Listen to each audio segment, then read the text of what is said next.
ambasador, po jo të gjithë shu si që ishin, sepse donin të ipni një mesazh që Edi Rama qeveria të mos mund të mirë të si që mori Endri Shabanin edhe kandidatin që ai kishte përzgjedhur apo donte se di se kush ishte në këtë proces. Pra, nuk ka. Ku i bazon këto, ju them unë ju? I bazon në lobime korruptive. I ka zëvendësuar. Por ne absolutisht doradorës do të qëndrojmë siç kemi qëndruar. Edhe ndaj atyre të cilët mbulojnë këto veprat e Edi Ramës, kudo që janë. Jo, nuk kemi, se kjo ne mbrojmë interesat jetike të shqiptarëve. Edi Rama pra ka zëvendësuar respektimin e kritereve me lobime korruptive. Ky është e vërteta. Pyetje të hapur për çdo pyetje. Ndërkohë, zoti Berisha, po ditën e djeshme u miratuan në kuvend edhe pashja fiskale për post të gjithë kundërshtive të ardhura nga Bashkimi Evropian, FMN-ja dhe Dhoma Amerikane e Tregtisë. A do ta çojë Partia Demokratike dhe opozita në gjykatën kushtetuese paketën fiskale? Udhëroni? A do ta çojë Partia Demokratike në gjykatën kushtetuese pashjen fiskale të miratuar dje në kuvend? Ne jemi duke ripa të gjitha qëndrimet tona ndaj institucioneve të kontrolluar nga Edi Rama. Nuk them se nuk do e çoj, por nuk them se do ta çoj. Sepse kemi dërguar në skap, imagjinoni këtu, kemi dërguar në skap mbi 100 dosjet për krimin elektoral. Dhe dilin mashtronin zëdhënësit e skapit Tauland Balla, e ndëgjuat ju vetë, se çfarë pa turpsie, që të gjitha dosjet janë pas një provë, pas një fakt, thoshte. Edhe bëjnë zëdhënës si skapit aty. Po mirë e bënte, sepse skapi ka gjitha ato dokumenta që Tauland Balla është antar kryesor i bandës kriminale të Elbasanit, i bajrëve, i rajave, e tjerë. I ka me dokumenta, me regjistrime.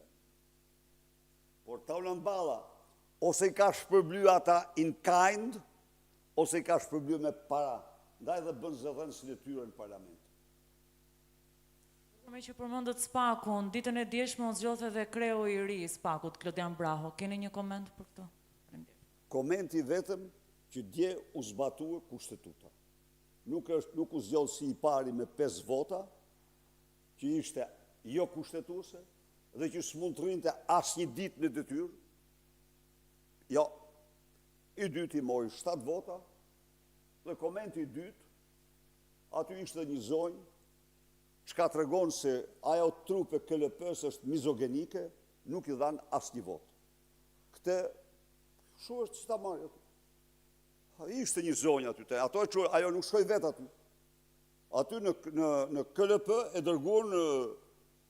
dërguar komisioni i Spakut, i Skapit. Dhe shkoj atje, edhe 2-3 zonja që ishin në KLP, nuk menduan të japi një votë, në zorën pas një votë. Gjë që këto dy komente kam unë për zgjedhjet e djeshme. U zgjodh në përputhje me kushtetutën, ndallim të madh nga Pararend City, që s'ka kushtetut as ligj, po këtu zbatur kushtetuta, kishin bërë rregulloren vetë për votim të hapur, okej. Ata është gjersa kanë ra dakord, nuk i di.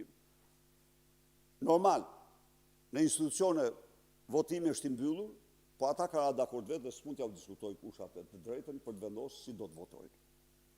Zot Berisha, i pari nga politika shqiptare që uroi Klodian Braun për detyrën e re ishte kryeministri Edi Rama. Po ju? Lexo pak si e uroi. Mshirë. Kaq ishte. Mshirë. Kaq. Pyetja e dytë. Ditën e djeshme në 35 vjetorin e Partisë Demokratike këtu në Selim Blu pati një mungesë Ervin Salianin, i cili zgjodhi ta festojë në Gjirokastër me një foltore. Ishte mungesë me arsye apo pa arsye? Nuk e ka ndjerë. Për të qenë aty duhet ndjesh për vjetorin. Kaq. Nuk e ka ndjerë. Në vazhdimësi të festës së 35 vjetorit, në një klip 15 minuta për historikun e Partisë Demokratike, zyra juaj kishte retushuar Lulzim Bashën, 8 vjet kryetari i Partisë Demokratike, i mirë apo i keq, ju ka drejtuar për 8 vite. Ju nuk e ndjet për ta vendosur Lulzim Bashën, të paktën një fraksion sekondi në atë klip? Spari të siguroj që po ta kisha bërë unë atë klip, do ta kisha bërë ndryshe. Por, po të kisha vu Lulzim Bashën, do t'i vija një kryq, të kuq. Sepse Lulzim Basha e dëmtoi opozitën shqiptare, pra, nuk them se nuk mund mos ishte, po do ishte me një atë që meritonte. Besoj se u përgjigja. Po, dhe... Ja. Prandaj të lutem shikoj pak me vëmendje. Faleminderit Toriana, bravo. E shef, pas ka qenë, mos thoni. Në punën e tij ishte. Dhe një pyetje tjetër, ju thatë që zoti Rama kërkoi mëshirë dje nga Klodian Braho. Pra kjo do të thotë që sipas Partisë Demokratike ka marrë fund epoka kur zoti Rama kontrollonte SPAK-un, sipas jush. Tani ti drejt e ke. Të garantoj që Edi Rama nuk heq dorë kur nga kontrolli i SPAK-ut. Nuk heq dorë. S'mund të heq dorë ai. Çfarë u tha, më falni lutem. Merrni pak, transkriptoni bisedën që ka bërë ai të nesërmen e komunikimit të akt akuzës së SPAK-ut ndaj Lubi Ballukut. Të nesërmen Rama, ajo i ka kërkuar Ramës të mbledh në selinë e Partisë Socialiste. Në selinë e Partisë Socialiste. Kryesinë e Partisë Socialiste dhe qeverinë. Imagjino tani ti. Në atë mbledhje, violinë e parë nuk ka qenë Rama, ka qenë Lubia, e cila u kërcëllit i dhëmt, se i cilit aty, me kërcënimin guxoni, sepse ja fshin ato, filluan ato t'ja fshin statuset, pëlqimet, sherët, nga rrjetet sociale. Edhe kjo, e kuptoj që nga kjo fshira do kalojnë komentet negative. E para që të flasi, pari që do të flasë, do ta marrë me vete u thati.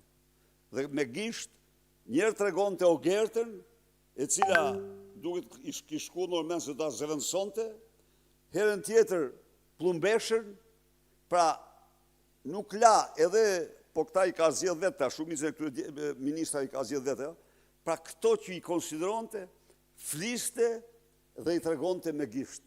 Dhe Rama, pasaj, tu themi këtu, thoshte, që SPAK-u është kundër Partisë Socialiste, po reale, është kundër Partisë Socialiste, si pas qytetare digital gjithmonë, nuk ka asgjë Belinda, jo, e kanë me mua. Çdo gjë, thoshte Rama, e kanë me mua. Pra, aty frenat në dorë i ka marrë Belinda, Lubia.